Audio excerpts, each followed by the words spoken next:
Big injury update as Lisandro Martinez is progressing so well. Meanwhile, he has said no to any possible links to a move away from Manchester United. Licha is saying, I'm sick, but I will be back. I want to be a part of it. Guys, who doesn't want to be a part of what seems to be an exciting future for Manchester United?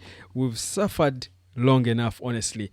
Just like I suffered long enough with poverty, and I said, anything that will change my life, I will learn. That's why I invested a lot of time, resources in learning and understanding this business of the internet. And that's why I'm teaching you.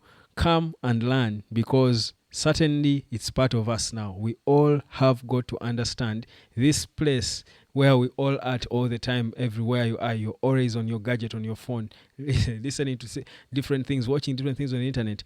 Some people are earning from there and you're not. What's stopping you? Come and learn. The number is down there from wherever you are now. Okay, so the earlier transfer talk has been about Brian Mbeumo and how, he was asking for crazy money. Now, there are certain people who are divided now, saying, don't give him the money, that's too much. Others saying, give him the money, go get someone else. Fam, Amorim likes this player.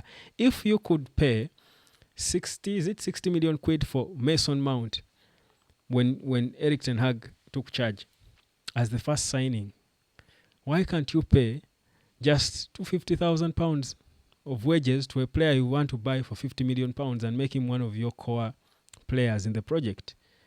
I honestly, I think let's think about it. So I think we knew which player we were going for. So for me, it's okay. But now, there were reports later that emerged suggesting that Napoli were expressing interest in Lisandro Martinez. Despite him being injured, they are interested. They want to take him out because probably they were seeing the excitement with the young players, Heaven and then Yoro and Diogo Leo coming. I hear Adogu should be playing as a left back as well, blah, blah, blah, blah. Well, Licha has made it clear. I'm not leaving Man United. I am not missing any ounce of this party that is about to turn up at Man United.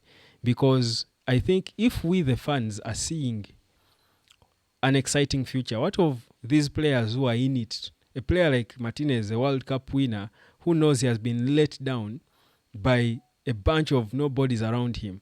Same thing. Same thing with Bruno. He stays to fight because the team looks better. He doesn't want to leave. You're telling him to leave. How? This is what he wanted to be a part of. And he wants to prove that he can be a part of it. And he has proved how good he is. So for me, a player like Licha, I think it's motivation. It's drive. And that leadership is needed, that hunger, because he's such a character.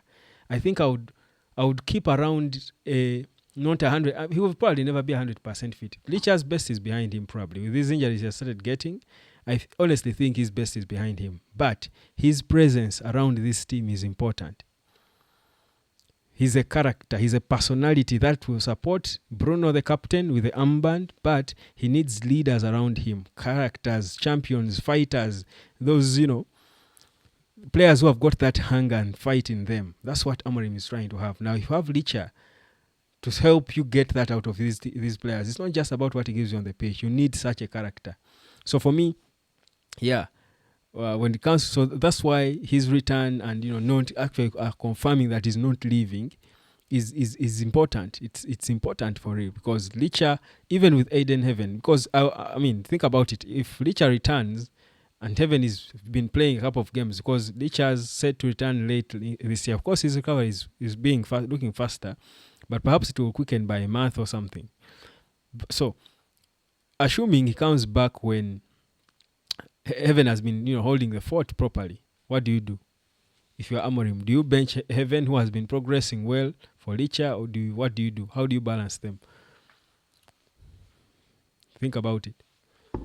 So, I think it's a beautiful thing to see that our players now, the so-called senior players we felt at some point we didn't deserve, are choosing to stay. For me, that's affirmation, because there were, again, reports, you saw the reports starting to fly around that Man United has lost the pool for good players, the attraction and what.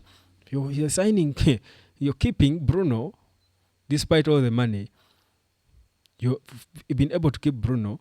You've figured out how to have money without selling some of your young players. You're figuring out how to compete with the big players, teams performing better than you for big important players.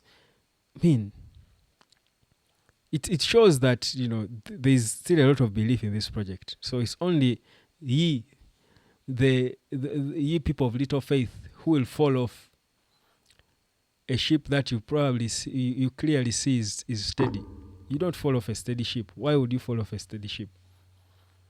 It's your fault if you miss, because it's a steady ship. Why are you falling?